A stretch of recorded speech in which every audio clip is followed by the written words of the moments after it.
हरिओम। जहाँ जहाँ है वहाँ वहाँ हरि है। हरि व्यापक सर्वत्र समाना। अभी कुछ देर के लिए तुम ये भूल जाओ समाना कैसे है।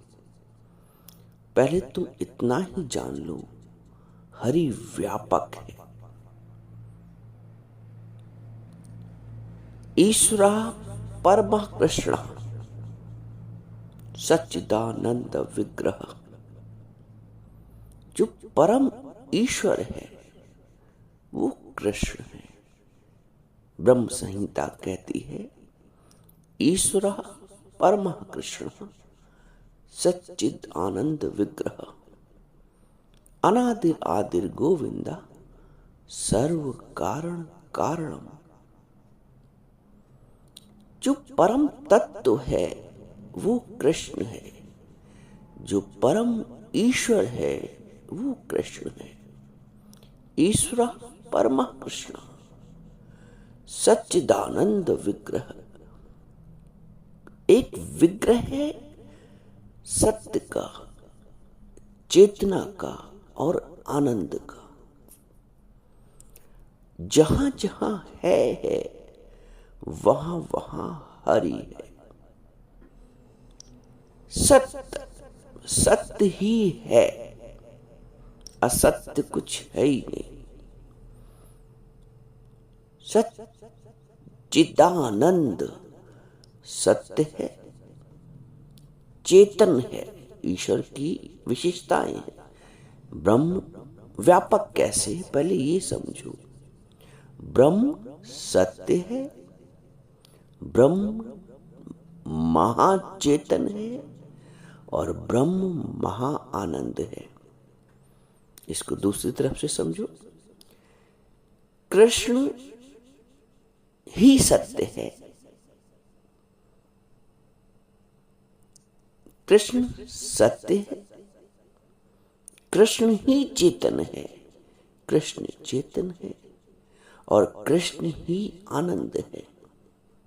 कौन कृष्ण?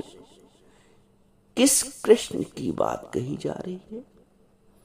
भगवान कहते हैं गीता में, वृषणी नाम वासुदेव अस्मि। वृषण वंशियों में वासुदेव भी मैं हूं। ये कौन कह रहा है? ये परम सत्ता कह रही है, परम ब्रह्म कह रहा है कि वृषण वंशियों में वासुदेव मैं हूं। कृष्ण स्वयं अपना परिचय दे रहे हैं परम सत्ता के रूप में। वृषणी नाम वासुदेव अस्मि। वासुदेव भी मैं हूं, यानी कृष्ण का भी जो दृष्टा है वही कृष्ण है। दृष्टा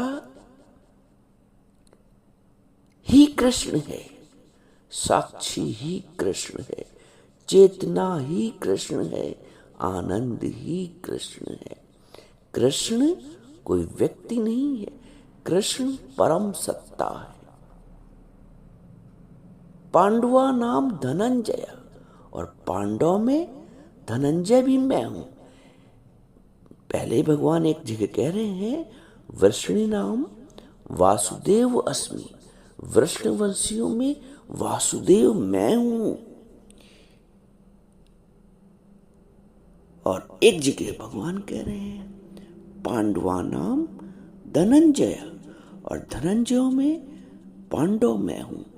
अर्थात कृष्ण भी मैं हूं और अर्जुन भी मैं हूं।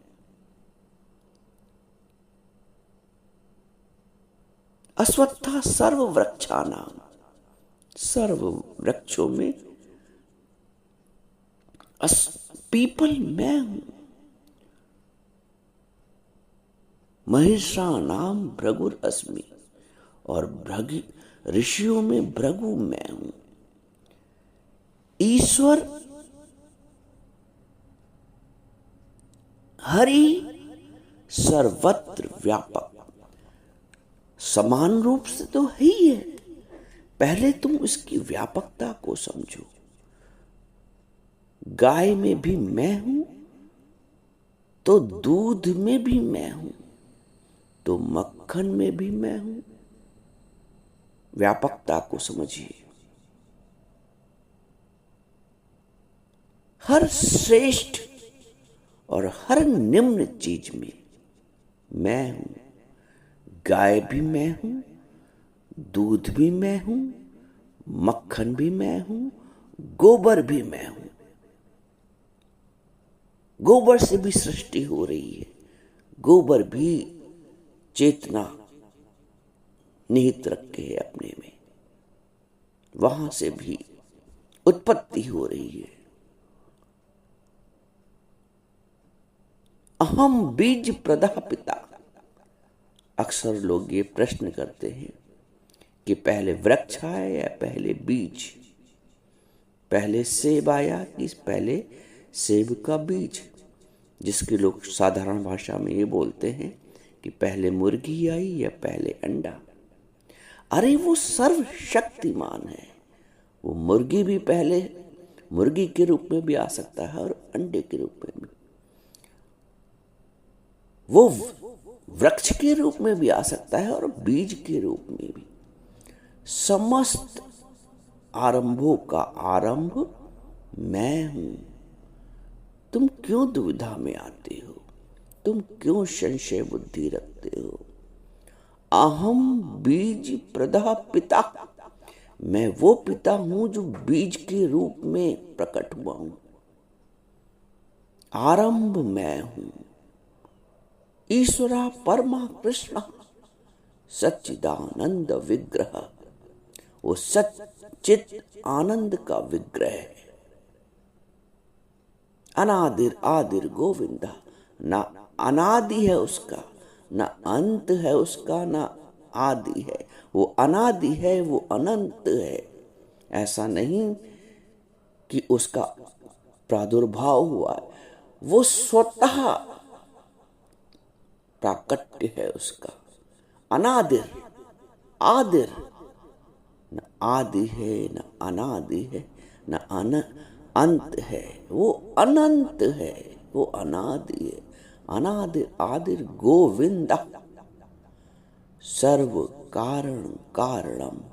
सभी कारणों का कारण मैं हूं। सर्व कारण कारणम ईश्वर परमा कृष्ण सच्चिदानंद विग्रह।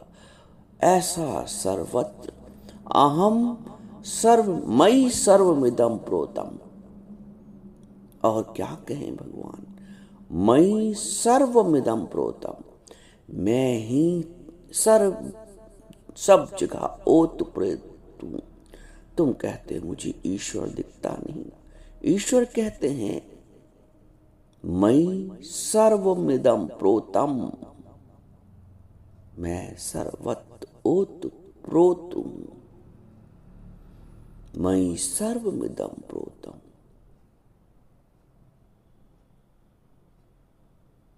अर्जुन ने भी कहा,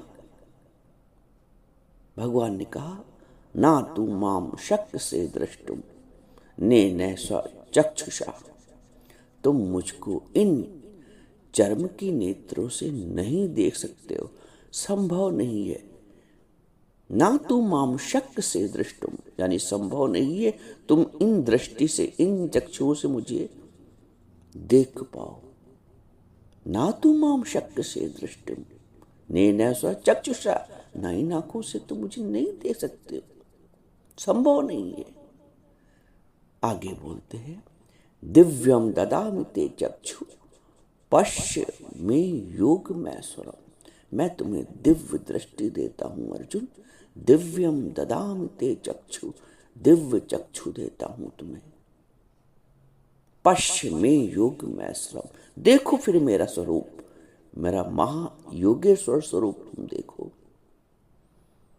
हमारा गुरु हमें वही चक्षु देता है, हमारा गुरु हमें वही दृष्टि देता है। वो दिखाता है कि बर्फ के प्रत्येक कण में जल है, मक्खन के प्रत्येक कण में दुग्ध है। जगत के प्रत्येक कण में जगदीश है। मयि सर्वमिदं प्रोतम, इस बात को ध्यान दो। भगवान कह रहे हैं मयि सर्वमिदं प्रोतम, मैं सर्वत्र ओत प्रोत हूं। तुम कहते हो दिखता नहीं, दिखेगा कैसे? पर्दा तो हटाओ, उस पार प्रीतम है, पर पर्दा भी तो है। उस पार प्रियतम है, पर पर्दा भी तो लगा है।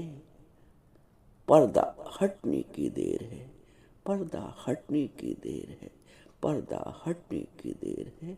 प्रीतम तो है ही है। नाहं प्रकाशा सर्वस्व,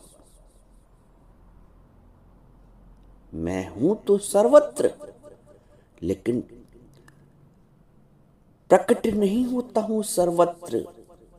सर्व के लिए, उसके लिए दिव्य चक्षु चाहिए। नाहं प्रकाशा सर्वत्र योग माया समावृता, मैं अपनी योग माया से ढका रहता हूं। इतना सरल भी नहीं है, इतना आसान भी नहीं है, क्योंकि मैं अपनी योग माया से ढका रहता हूं। नाहं प्रकाशा सर्वस्व योग माया समावृता। उस योग माया के पर्दे को सतगुरु हटाता है। अर्जुन और कृष्ण पहले भी थे, ऐसा नहीं कि ज्ञान के समय ही दोनों एक साथ इकट्ठा हुए हों, उपदेश के समय ही दोनों एक साथ एकत्रित हुए हों। पहले भी अर्जुन है और पहले भी कृष्ण है। पहले अर्जुन के आगे एक पर्दा था। कृष्ण पहले भी हैं, अर्जुन पहले भी हैं। पहले अर्जुन के आगे एक पर्दा है। पहले कृष्ण का जो वास्तविक स्वरूप है वो एक पर्दे से ढका था। नाहं प्रकाशा, मैं सर्वत्र प्रकाशित हूं तो, लेकिन सर्वत्र सहज रूप से प्रकाशित नहीं होता हूं। नाहं प्रकाशा सर्वत्र। है अग्नि, पत्थर के प्रत्येक हिस्से में अग्नि है, प्रकट करना पड़ता है। दशरथ के राम हैं, प्रकट करना पड़ता है। भय प्रकट कृपाला, उस कृपालु को तुम्हें अपने जीवन में प्रकट करना है। अपनी मैं के घर्षण से अपने जो पर्दा आगे लगा हुआ है चर्म के चक्षुओं का, वो हटाना है। जब स्वयं कृष्ण कह रहे हैं मयि सर्वमिदं प्रोतम, मैं ही तो हूं सर्वत्र, तुझ में है कौन? मैं ही हूं। और सब कुछ बताने के पश्चात, अपना संपूर्ण विराट स्वरूप दिखाने के बाद भी भगवान कहते हैं अथवा बहुनैतेन किम ज्ञातेन तव अर्जुनो, बहुत जानने से तेरा क्या प्रयोजन? अरे तेरे शरीर में जो रक्त है, यदि तुम एक रक्त की उस एक बूंद का भी परीक्षण कर लो तो संपूर्ण शरीर के रक्त का परीक्षण स्वतः हो जाता है। एक बूंद का परीक्षण कर लो, संपूर्ण शरीर का तो रक्त नहीं निकालना होता है परीक्षण के लिए, एक दो बूंद। अथवा बहुनैतेन किम ज्ञातेन तव अर्जुन, तुमको बहुत जानने से क्या प्रयोजन है अर्जुन? अथवा बहुनैतेन किम ज्ञातेन तव अर्जुन, एकांशेन स्थितो जगत, मेरे एक अंश से ये संपूर्ण जगत स्थित है। मेरे एक अंश से संपूर्ण जगत स्थित है। जैसे बताया, शरीर की एक बूंद रक्त की पर्याप्त है संपूर्ण शरीर का परीक्षण करने के लिए। एक अंश भी जान लो परमात्मा को, एक कण में भी तुमने यदि अनुभव कर लिया तो समझ लो समस्त सृष्टि में उसका ही पसारा है। एक बूंद का परीक्षण कर लिया तो समझ लो संपूर्ण शरीर में ही वही रक्त के कण विद्यमान है। तो एक कण को तुम अगर कृष्ण मान लो, एक कण को भी कृष्ण का अनुभव कर लो तो संपूर्ण सृष्टि में कृष्ण ही कृष्ण है। सकल पसारा राम का, सकल पसारा मई सर्वमिदं प्रोतम, मैं सर्वत्र ओतप्रोत हूं, पहले तुझ में ओतप्रोत हूं। वे तू अंदर पार न पावे, बाहर गलियां दे विच जावे। तुमने अपने अंदर ही पार नहीं पाया है और बाहर गलियों में भटक रहे हो। भगवान कहते हैं वे तू अंदर पार न पावे, बाहर गलियां दे विच जावे। क्यों भटक रहे हो? काहे रे वन खोजन जाए, काहे रे वन खोजन जाए, सर्वनिवासी सदा अलेपा। सब जगह निवास भी है और सब जगह अलेप हूं अर्थात निर्लिप्त हूं। सर्वनिवासी सदा अलेपा, काहे रे वन खोजन जाए। वन खोजने जाने का भी प्रयास क्यों करना? तेरे अंदर चेतन देव, वो जो चेतना है, जिसको अस्थि बोलते हैं, जिसको है बोलते हैं, वो तुम्हारे घट में है। सच्चित आनंद, सत्य भी तुम्हारे चित्त में है, चित्त भी तुम्हारे सत्यमय है और तुम्हारा स्वरूप भी आनंदमय है।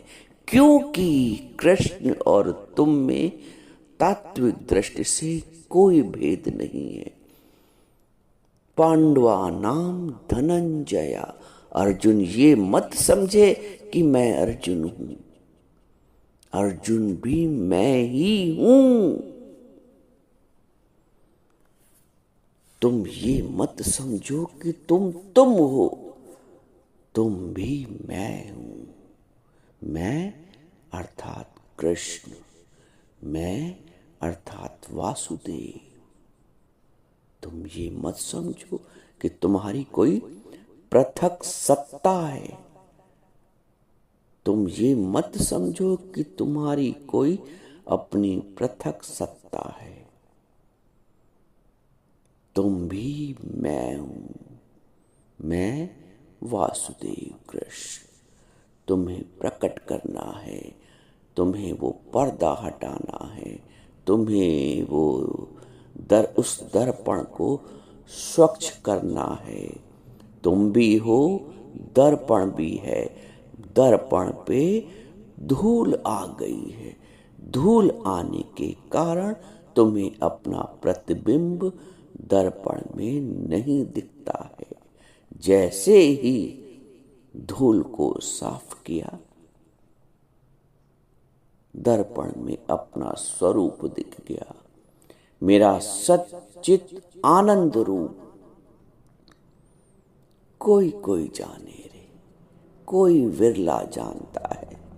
मनुष्याणाम सहस्रेषु कश्चित यतत सिद्धे। इस संसार में करोड़ों अरबों लोग हैं मनुष्यों के रूप में। मनुष्याणाम सहस्रेषु कश्चित यतत सिद्धे।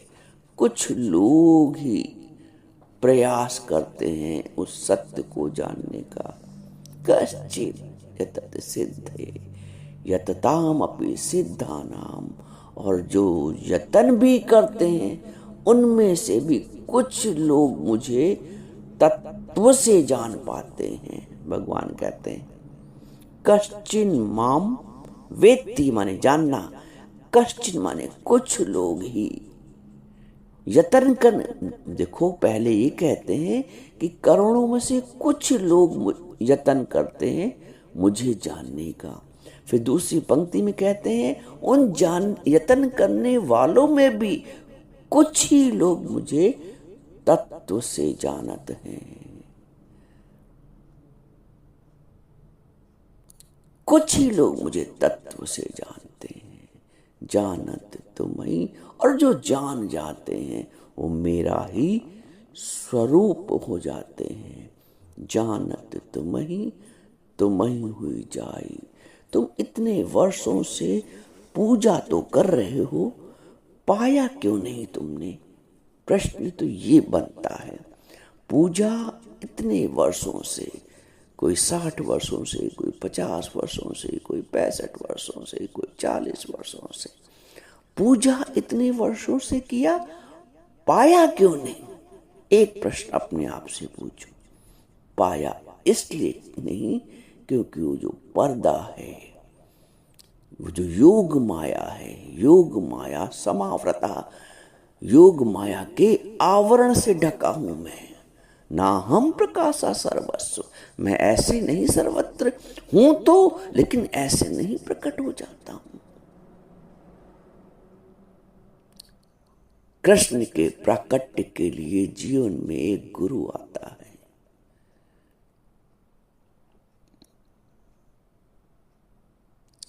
एक गुरु जो मुझे उस परम सत्ता की अनुभूति कराता है जिसका नाम है सच्चित आनंद। सत्य को जब समझोगे तभी तुम्हारी चेतना ऊपर की ओर प्रवाह करेगी। अभी तो चेतना जब तक सत्य को नहीं जानते हो ना, चेतना तुम्हारी रहते हुए भी डाउन रहती है, बिल्कुल निम्न स्तर पे रहती है, पशुवत। यदि तुमने परमात्मा के स्वरूप को नहीं समझा, उस चेतना को जागृत नहीं किया, उसको उधर गति में नहीं ले गए, तो तुम्हारी चेतना और पशु की चेतना में कोई अधिक भेद नहीं है।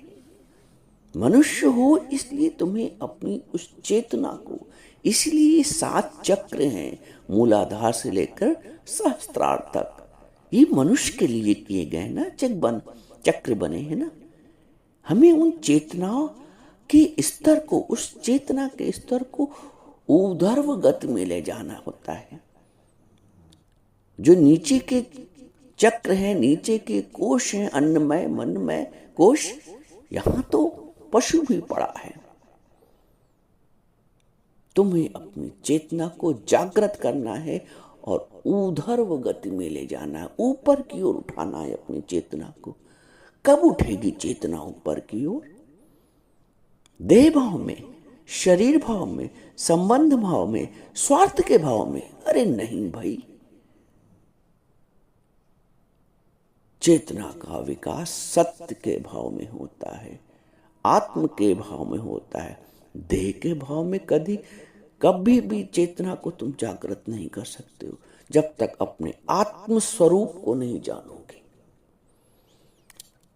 पूरा मनुष्य समुदाय देह के भाव में जन्म लेता है और देह के भाव में ही शरीर त्याग कर मृत्यु को प्राप्त होता है। वस्तुतः ना जन्म है, मूलतः तत्वतः ना जन्म है, ना ही मृत्यु है। ना हन्नते, हन्न माने शरीरे, शरीर के मारे जाने पर भी आत्मा का नाश नहीं है। तुम्हारा वो अविनाशी स्वरूप है, क्योंकि ईश्वर अंश, जीव अविनाशी। तुम्हारा स्वरूप भी वैसे ही अविनाशी है जैसे कृष्ण का, जैसे ईश्वर का। ईश्वर अंश, जीव अविनाशी। तुम अपने अविनाशी स्वरूप को क्यों नहीं जानते हो? तुम अपने आप को जीने और मरने वाला क्यों जानते हो? तुम्हारा वास्तविक स्वरूप ऐसे अमर है जय श्री कृष्ण।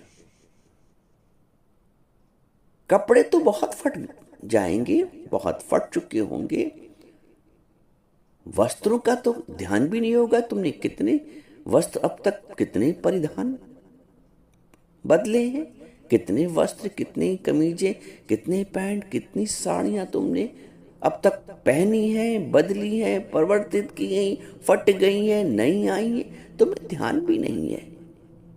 ऐसे ही न जाने तुमने कितने शरीरों को धारण किया है, तुम्हें ध्यान नहीं है।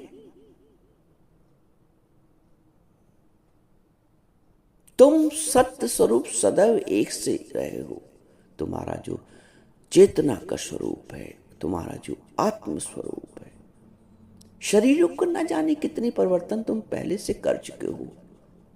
और यदि नहीं अपने स्वरूप को जाना तो आगे भी शरीरों के शरीर रूपी वस्त्र को बदलते रहोगे, आते जाते रहोगे। बहूनि में व्यतीतानि जन्मानि तव चार्जुना तान हम वेद सर्वाणी ना तो हम वेद परंतपा। हमारे तुम्हारे न जाने कितने जन्म हुए, बहूनि में व्यतीतानि, बहुत से जन्म हो चुके हैं। अर्जुन से भगवान कहते हैं, लेकिन मैं उन सब को जानता हूं क्योंकि मैं साक्षी स्वरूप, मैं आत्म स्वरूप, मैं चेतना स्वरूप हूं। ना तुम वेद परंतपा, लेकिन परंतप अर्जुन तुम नहीं जानते हो, क्योंकि तुमने अपने आप को सदैव शरीर माना है। मैं सदैव जागृत रहा हूं आत्मभाव में, और तुम सुषुप्त अवस्था में रहे हो देह भाव में। ये जो भेद है ना, इस भेद को सतगुरु समाप्त करता है। और तुम्हारी जो सुषुप्त अवस्था है, तुमको सुषुप्त अवस्था से निकालकर जागृत अवस्था में गुरु खड़ा करता है। अर्जुन पहले सुषुप्त अवस्था में थे, कृष्ण ने उनको जागृत अवस्था में ले आए। जनक पहले सुषुप्त अवस्था में थे, देह अवस्था में थे। जब जागृत अवस्था में आए तो वो विदेह कहलाए। हम सब भी देह हैं यदि सुषुप्त अवस्था में हैं, अज्ञान की अवस्था में। हम भी विदेह हैं जब आत्म अवस्था में हैं। अपने विदेह स्वरूप को जानो, अपने जीवन के लक्ष्य को पहचानो, अपने परम उद्देश्य को पहचानो। खाना कमाना, प्रजनन करना तो पशु भी कर रहा है। तुम्हारा उद्देश्य परम है। तुम्हारा उद्देश्य उस ईश्वरीय सत्ता का प्राकट्य करना है। जब तक तुम देह से विदेह में नहीं आओगे, तुम्हारा काम पूरा नहीं होगा। तुम्हें आना जाना, जन्मना और मरना, इस चक्र में फंसे ही रहना पड़ेगा। कील संग जो लग गया उसे काल भी नहीं खाएगा। जो अनाज का दाना चक्की के धुरी से उसकी कील से चपक गया वो पिसने से बच गया, और जो उस धुरी से छिटक गया वो चक्की में पिस गया। जिसने परमात्मा की शरण ली, कील संग जो लग गया उसे काल भी नहीं खाएगा। बंदगी कर ले प्रभु की, वरना तू पछताएगा।